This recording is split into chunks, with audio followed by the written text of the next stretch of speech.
السلام علیکم دوستو آج کی اس ویڈیو میں ہم آپ کو ایک ایسے عظیم شخص کی موت کی داستان سنانے جا رہے ہیں جس کی وجہ سے عالم اسلام کی عظیم سلطنت میں کوہرام مچ گیا تھا۔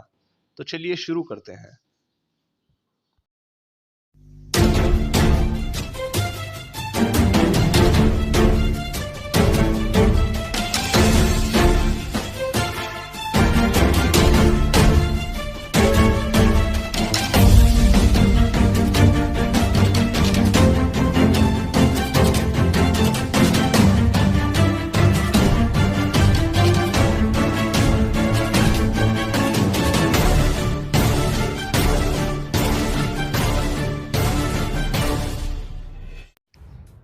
وہ 10 رمضان المبارک کا دن تھا۔ خواجہ نظام الملک طوسی نے روزہ افطار کر کے مغرب کی نماز ادا کی، پھر وہ حسب معمول اپنے لشکر میں شامل علماء و فقہاء سے باتیں کرتا رہا۔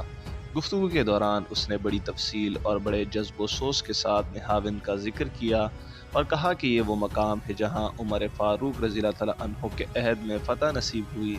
اس کے بعد اس نے بہت سے صحابہ کرام کے حالات بیان کیے جو نہاوند کے مقام پر کفار سے جنگ کرتے ہوئے شہید ہو گئے تھے۔ پھر خواجہ نظام الملک طوسی نے نماز تراویح ادا کی۔ اس کے بعد وہ اپنے خیمے کی طرف جا رہا تھا کہ راستے میں انتہا درجے کے متقی اور پرہیزگار کی صورت بنائے حسن بن صبا کا فدائی ابو طاہر خواجہ نظام الملک طوسی کے سامنے آیا۔ یہ بدقسمت انسان ریلم کا رہنے والا تھا۔ صوفیانہ لباس میں سامنے آ کر اس نے یہ انداز اپنایا کہ شاید وہ نظام الملک طوسی سے کچھ عرض کرنا چاہتا ہے۔ قریب آ کر اس نے مصافحہ کرنے کے لیے نظام الملک طوسی کی طرف ہاتھ بڑھایا اور اسی دوران اپنی زہر آلود چھری اس نے خواجہ نظام الملک طوسی کے قلب میں گھوم دی تھی۔ وار ایسا کارگر تھا کہ نظام الملک طوسی کا کام اسی وقت تمام ہو گیا تھا، اور یوں اس خوش قسمت انسان کو خداوند قدوس نے اپنی مہربانی سے نہاوند کے شہداء میں شامل کر لیا۔ خواجہ نظام الملک طوسی لگ بھگ 29 برس تک وزارت کے عہدے پر فائز رہے۔ 9 برس تک وہ سلطان الپ ارسلان کے ساتھ رہے۔ اس کے بعد باقی 20 برس اس نے سلطان الپ ارسلان کے بیٹے اور نامور سلطان ملک شاہ سلجوقی کے ساتھ گزارے۔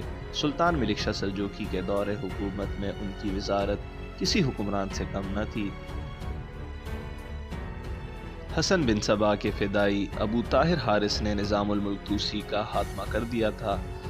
جب وہ نظام الملک طوسی پر حملہ کر کے بھاگنے کی کوشش کر رہا تھا تو نظام الملک طوسی کے مرنے کی وجہ سے لشکریوں میں ایک کوہرام اور ہنگامہ سا اٹھ کھڑا ہوا تھا۔ ابو طاہر حارث نے اس ہنگامے اور افراتفری میں بچ نکلنے کی کوشش کی، لیکن پکڑا گیا اور لوگوں نے اس کو اسی وقت قتل کر ڈالا۔ سلطان ملک شاہ سلجوقی کو نظام الملک طوسی کے مرنے کا بے حد دکھ اور صدمہ ہوا۔ وہ نظام الملک طوسی کی اس طرح عزت کرتا تھا جس طرح کوئی فرمانبردار بیٹا اپنے محترم باپ کا احترام کرتا ہے۔ مورخین اس موقع پر ایک ایسا واقعہ پیش کرتے ہیں جس سے پتہ چلتا ہے کہ سلطان ملک شاہ سلجوقی کی نگاہوں میں نظام الملک طوسی کا کیا مقام تھا۔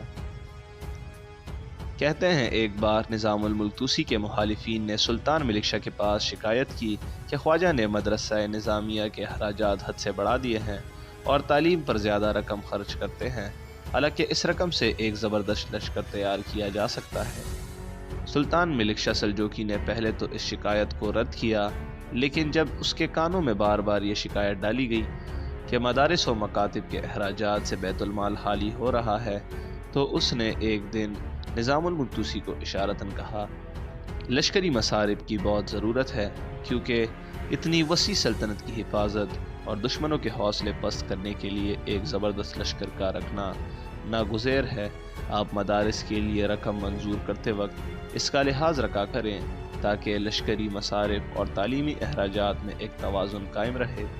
نظام الملک طوسی نے بھی بال دھوپ میں سفید نہ کیے تھے، سمجھ گیا کہ سلطان ملک شاہ سلجوقی اس کے مخالفین کے بہکاوے میں آ کر یہ باتیں کر رہا ہے، لہٰذا اس نے آبدیدہ ہو کر سلطان ملک شاہ سلجوقی کو مخاطب کیا اور کہنے لگا، جان خواجہ، جو لشکر آپ تیار کرنا چاہتے ہیں ان کی تلوار کی مار زیادہ سے زیادہ 2-3 گز تک کر سکتی ہے اور ان کے تیر زیادہ سے زیادہ 300 قدم تک جا سکتے ہیں، لیکن جن مدارس پر میں یہ رقم خرچ کر رہا ہوں، ان مدارس میں جو لشکر تیار ہو رہا ہے ان کی دعائیں فرض سے عرض تک پہنچ سکتی ہیں، اور جو کام یہ دعائیں کر سکتی ہیں وہ مادی ہتھیاروں سے لیس آپ کا لشکر ہرگز نہیں کر سکتا۔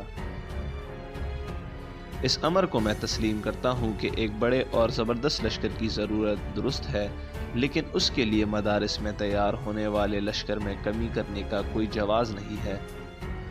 جان پدر، میں تو اب بوڑھا ہو گیا ہوں، مجھے بازار میں اگر فروخت کرو تو میری قیمت کوئی 5 دینار سے زیادہ بھی نہ لگائے، اور آپ اگرچہ نوجوان ہیں اور صحت مند بھی ہیں، لیکن مجھے امید نہیں کہ 30 دینار سے زیادہ کوئی آپ کی بھی بولی لگا دے۔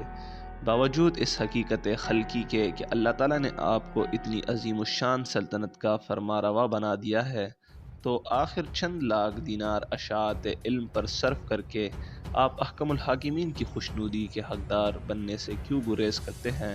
کہتے ہیں خواجہ نظام الملک طوسی کی یہ تقریر سن کر سلطان ملک شاہ سلجوقی پر رکت طاری ہو گئی اور اس نے روتے ہوئے کہا: محترم، آپ جو کچھ کر رہے ہیں عین مصلحت و ثواب ہے۔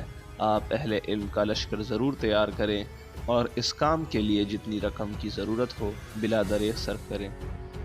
اس واقعے سے صاف اندازہ ہوتا ہے کہ نظام الملک طوسی کی عزت سلطان ملک شاہ سلجوقی کی نظروں میں کتنی زیادہ تھی۔ وہ اس کو اپنا استاد سمجھتے تھے اور ان سے ہر موقع پر مشورہ لیتے تھے۔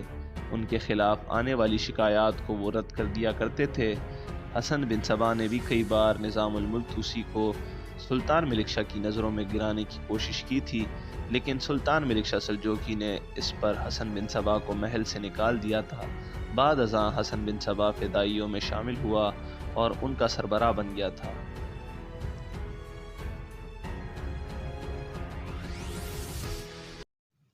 دوستو، مزید ایسی معلوماتی ویڈیو دیکھنے کے لیے ہمارے چینل کو سبسکرائب کریں، ویڈیو کو لائک کریں اور شیئر کریں تاکہ ہماری حوصلہ افزائی ہو سکے۔ شکریہ۔